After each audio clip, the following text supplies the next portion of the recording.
Hello my dear beautiful friends, நாம் எதை தேடுகின்றோமோ அது எங்களை தேடுகிறது. இந்த சிறிய வார்த்தைக்குள் இவ்வளவு ஒரு ஆழமான அர்த்தம் இருக்கும் என்பதை நாம் கண்டறிந்தால் எம் வாழ்க்கையை நாங்கள் தேடலாக மாற்றி அதை செயலில் கொண்டு வருவதற்கு நாங்கள் முயற்சிப்போம். எனவே நாங்கள் தேட மறந்த ஒரு சொல் என்னவென்றால், ஔவையார் அன்று கற்றுக் கொடுத்தார், அறம் செய்ய விரும்பு என்று. அறம் என்பது மிக ஒரு அழகிய குணம்.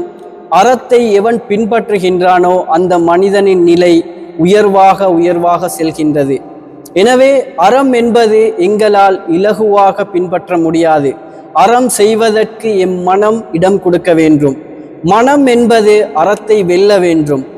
அறத்தை நாம் சரியாக செய்தால் எம் வாழ்க்கையின் உச்ச கட்டத்தை அடைந்து வெற்றியை பெற்று வெற்றிகளின் உச்சத்தில் இருக்கும் அந்த கட்டத்தை நாங்கள் அடைவோம். எனவே ஒரு மனிதனுக்கு செய்யக்கூடிய ஒரு தர்மம் மட்டுமல்ல அறம். அறம் என்பது பாதையில் இருக்கும் ஒரு கல்லை கூட நகர்த்திவிட்டால் அது கூட ஒரு அறமாக மாறிவிடுகிறது.